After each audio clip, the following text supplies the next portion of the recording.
في حلقة اليوم رح نحكي كيف تصبح ملياردير من الصفر مع توينزي.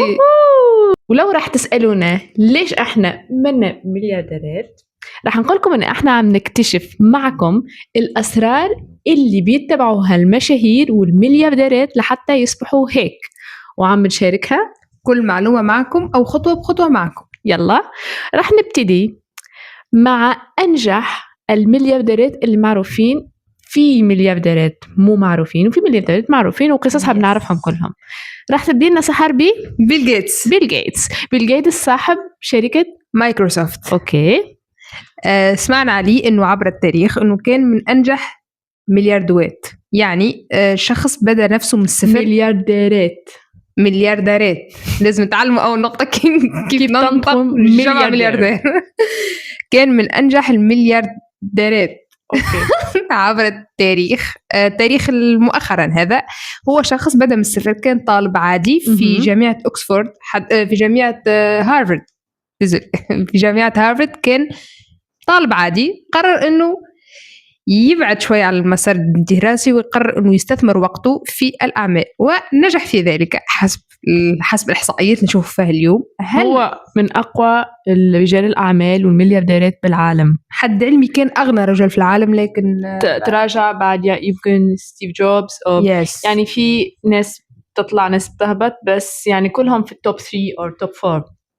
في كمان أمثلة كتير. وشيء علاش اللي جذبني أكثر في بيل جيتس فقط قوس صغير، اللي هو تحس استثمر العلم عشان يصير ملياردير يعني. وأكيد لحتى نكون مليارديرات في كثير عوامل وفي كثير مجالات. على فكرة ملياردير يمكن يكون كما ذكر السحر بيل جيتس في العلوم أو في علوم الحاسوب. فينا كمان نكون مليارديرات عن طريق السوشيال ميديا، اللي هو أسرع طريق وأضمن نوعا ما، أضمن، أسرع، أسهل من حيث الخسائر، يعني في أقل خسائر. وفي أمثلة كثير يعني من العالم الغربي من العالم العربي، يعني أنتم شايفين على عينيكم. وفي التطبيقات اللي كثروا السوشيال ميديا، في كمان يوتيوب، يعني فيهم ينشغلوا على أي تطبيق ويبلشوا يدخلوا الملايين منه. في كمان أوبرا وينفري في مجال الكتابة والتأليف، في مجال التقديم. هي ناشطة كثير في الساحة الإعلامية. يعني فينا نكون خلاصة مليارديرات أو مليونيرات في جميع المجالات. يعني لو أنت اليوم قررت أنك تبدأ في خطوة أنك تصير ملياردير، فعندك عدة مجالات تقدر تبدأ منهم. أكيد يعني المجال مو حكر، بس في شروط تانية. اللي هو أهم حاجة إني نشوفها الاستمرارية. أكيد الاستمرارية، لأنه لو نحلل مع بعض أكيد ما في حدا من اللي ذكرناهم في أي مجال كان ما فشلوا. يعني أكيد فشلوا بس ما استسلموا واستمروا. يعني لو ناخد مثال، مثلا احنا هبطنا هالفيديو على اليوتيوب وما جاب نسبة مشاهدات عالية، لو وقفنا شو راح يصير يا سحر؟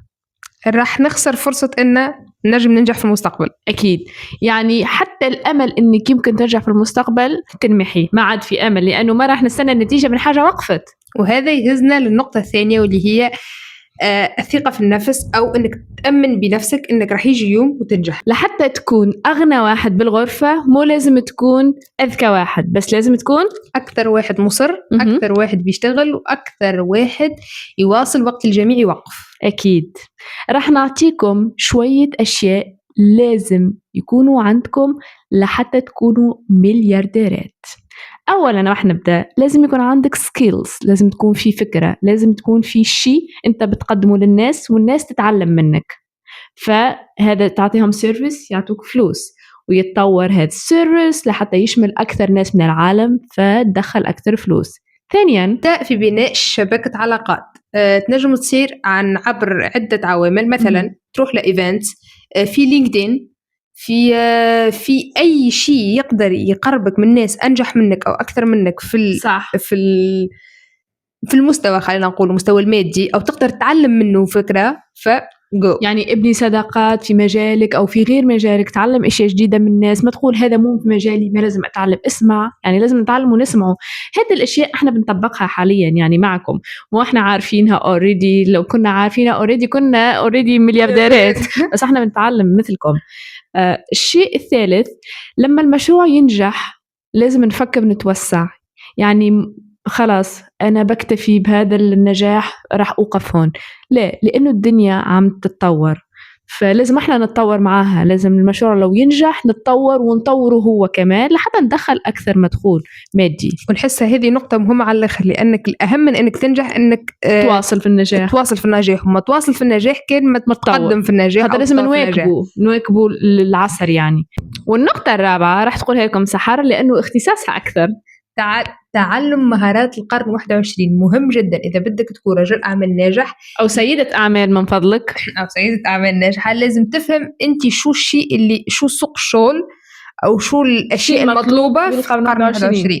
مثل ما بنعرف جميعا في القرن 21 أغلب المجالات اللي مكتسحة المراتب الأولى التسويق، التكنولوجيا، البرمجة مثل ما بنعرف، الماركتينج، الاي كوميرس، هذم الاشياء نستحقهم يعني في القرن 21. اي شيء رقمي، اي شيء فيه شيء. اكيد ما رح ننكر الصناعه اليدويه، بس الدارج اكثر وخاصه في جيلنا توا هما التكنولوجيا بالاساس، يعني ماركتينج، كوميرس، تكنولوجيا، كل شيء مربوط بالتكنولوجيا. حتى من الصناعات اليدوية دخلنا فيها التكنولوجيا لحتى نسهل على الإنسان الصناعة.